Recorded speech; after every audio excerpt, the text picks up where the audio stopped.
Welcome again to HN What's Your Say? The #1 listening show where we discuss real issues with real people like you. We are still featuring R. Kelly. Real name Robert Sylvester Kelly, aka the R&B King. It's now almost 4 years since R. Kelly was arrested and illegally detained at the Chicago MCC, where he was unfairly denied bail for non-substantial reasons, and later denied a fair trial in New York where he was again wrongfully found guilty for all 10 counts of racketeering, Mann Act violation, and what was termed as a form of exploitation of the very people he cared for. The government suggests that R. Kelly indulged with underage women, trafficked them across stateliness for the purpose of engaging in illicit behaviors, abused and exploited them with a total disregard of their rights as human beings, which is completely wrong. What he did instead was love these women and take good care of them. Plus he did not engage emotionally with them before they were 18 and over. The government instead chose to ignore the facts and preferred to declare an all-guilty verdict with no real evidence to prove that R. Kelly committed the alleged crimes, or that he even did operate any sort of criminal enterprise. Judge Ann Donnelly, who also ignored all this, decided to use the opportunity that R. Kelly lacked sufficient legal counsel, when she issued a 30-year sentence, one worse than that some people who have killed get. For an innocent man whose only crime was loving and caring for women that were later used against him to be slapped with 30 years in prison, an indirect life sentence considering he is 55, this was total foul play. The way the US government has handled this case has completely confused the masses who no longer understand what is acceptable and what isn't when it comes to having intimate relations between man and woman. It looks like while the world is still fighting for same-sex relationships to be more acceptable in society, the description of what's acceptable for man and woman relationships is becoming even a bigger mystery. By making these compromise judgments the Brooklyn court imposed on the R&B King, the judge and their government counterparts are trying to communicate to the world that no matter how legal you try to keep it, if they are out to get you, they still will. They have also successfully taught us that it's no longer about evidence. Even with a total lack of facts to prove a crime was committed, the government together with the judiciary will send you to prison if they wish to.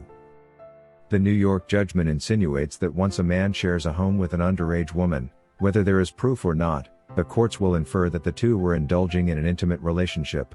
It also insinuates that having an intimate relationship with an 18-year-old is illegal, something contrary to what the law says. It looks like the US court system has a different penal code for the middle class, the wealthy and the celebrities. Whatever law that was applied when handling R. Kelly's case, it was unique and different from the known US law, and according to this celebrity law, with or without evidence of an enterprise, a celebrity can be charged with racketeering. Whether parents are the ones directly involved in transporting their adult daughters across stateliness to meet with a celebrity, one can be charged for violating the Mann Act. And finally, according to the US Celebrity Code, it is called exploitation when a person gets intimate with a celebrity. In summary, it is illegal for celebrities to be involved with 18 and above-year-olds, and they risk to be imprisoned for 30 years to life for allowing 18 to 35-year-olds into their life, loving them and taking good care of them. This new development by government has given ambitious women an opening to take advantage of celebrities as they wish, to blackmail them whenever they please, and to misuse them as they deem fit. This is not a good way to protect some of the biggest taxpayers and their careers. If King of Pop Michael Jackson was still here, this would surely break his heart. Considering all the judgments made against R. Kelly were simply made out of speculation and nothing else, we are right to say the entire trial process was a fraud, and R. Kelly has been in prison for the past 4 years illegitimately. If this is the kind of justice the US government usually brandishes to the whole world claiming to be the global icon it clearly isn't, then we have a big problem. The challenge with human freedom hijacks is that it starts small like this with matters of this nature, and before we know it the wrong approach to criminal justice extends to the economic sector. And this is how great nations decline into dictatorships, and finally degenerate into failed economies.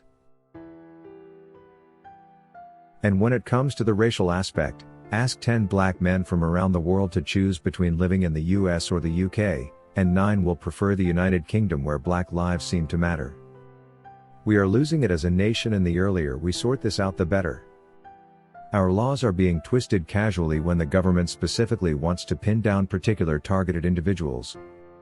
In R. Kelly's case, for example, the entire RICO Act, which was created to crack down on organized criminal enterprises, or gangs such as drug cartels, is being completely redefined, all with the aim of destroying a single person for no good reason.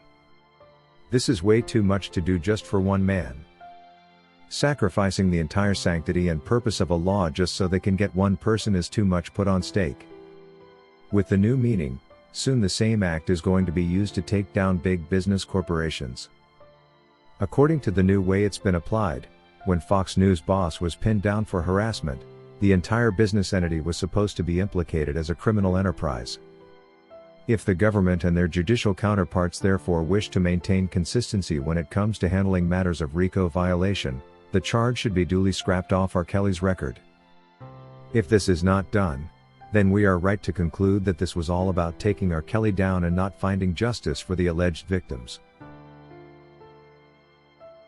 According to D. Nice, the challenge with being famous is it attracts many people whose only goal is to exploit and take advantage of you. If you prove to be difficult in this aspect, they resort to blackmail, and this is likely what happened to R. Kelly. I hope when R. Kelly gets out, and that's if the court comes back to its senses, I hope he will learn to choose his friends and partners wisely. He needs to remember that he is a celebrity and it's not possible for him to mingle freely with anybody and not get into trouble. He needs to adopt a more reserved lifestyle where the only things that matter are his God, his family and his career. We are more than confident that Andrea Kelly truly loves R. Kelly, but was simply tricked into the infamous documentary by the government, which likely threatened her freedom as well. She, however, needs to realize that the government cares less and will throw her under the bus when this is all over, and instead invest her time and energy in defending the father of her lovely children, whose future now matters more than anything else.